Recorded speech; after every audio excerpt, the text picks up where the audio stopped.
I'm William Nozak, and in this module, I'm covering quantitative and qualitative data. What is quantitative versus qualitative data? And if you know Latin, you know what quant means, and you know what qual means. So quantitative data is the process of collecting and analyzing numerical information. We're working with numbers. We're working with spectrums that we can attach values to. Qualitative research is not numerical. Quantitative and qualitative. 1, quantitative data is a numbers game. 2, when to use quantitative data. 3, qualitative data generalizes results. 4, when to use qualitative data. And 5, can qualitative data become quantitative data? Quantitative data is a numbers game. So when we're looking at numbers, ratios, conversion rates, anytime we can have something that's measurable meaning we can assign a value, that's quantitative data.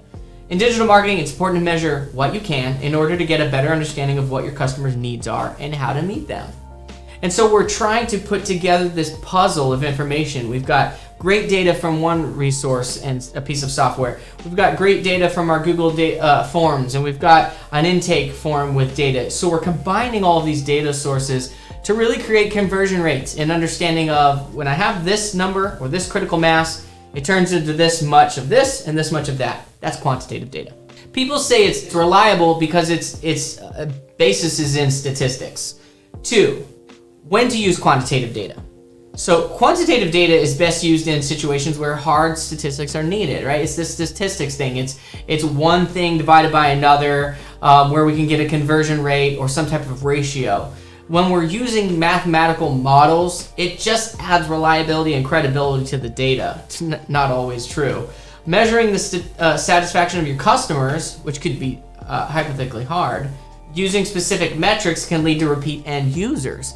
And that's where the star review process comes in, the net promoter score. All of these we've turned into satisfaction into an algorithm. We've turned satisfaction into a quantitative data point. Not everything is a quantitative data point, and nor should it be.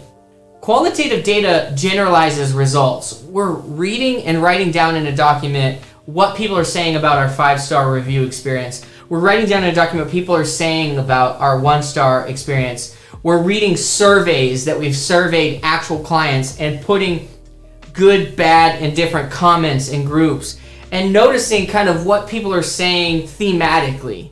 Now, if we can see something's happening over and over again, well, then we can turn it into a quantitative stat. The answer is, you'll see soon, is yeah, we can turn qualitative into quantitative.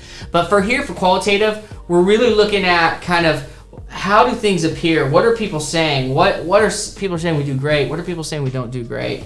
When to use qualitative data? So qualitative data is better used in situations where non-numerical descriptors are needed. Uncovering a customer's motivation is super important, right? Because it's going to help us build our avatars. Our avatar A, avatar B, avatar C, avatar D, or it's going to help us build our best fit persona, or it's going to help us spend our ad spend better, or even market or target keywords more appropriately.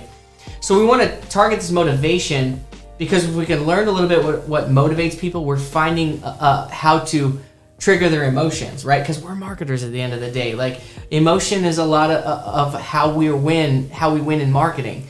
So we want to understand why or what they want or what they need. And when we can understand these things, our marketing just improves because that's matching a pain point, right? That's how businesses win. They fill or fix a pain point for somebody. So defining a user persona or ideal buyer by obtaining descriptive judgments. You could say judgments, you could say a list of things that we've learned. They're not assumptions, but it just kind of helps us build a well-rounded understanding of avatars or personas. We need that qualitative and quantitative data together. If you have a new product, you need to find out if customers want to buy it. Qualitative data will help you determine whether or not your product will be popular. This is through surveying. A lot of this comes through surveying. You can actually use both qualitative and quantitative research to determine this. You actually have to. Can qualitative data become quantitative? At any time you can get a piece of qualitative data and look at it from a critical mass, or this continually happens, or 1 out of 5 people say this, we've then made it quantitative. So anytime we can take something and make it measurable. So the measurement of brighter is a non-numerical, typically this is brighter than that. However, when it becomes a measurable thing, this is this much brighter than that, or this is this many shades brighter than that, or this many things are brighter than that, then we can make it into a quantitative piece of data, because then it becomes measurable. And so you need both. You have to have qualitative and quantitative.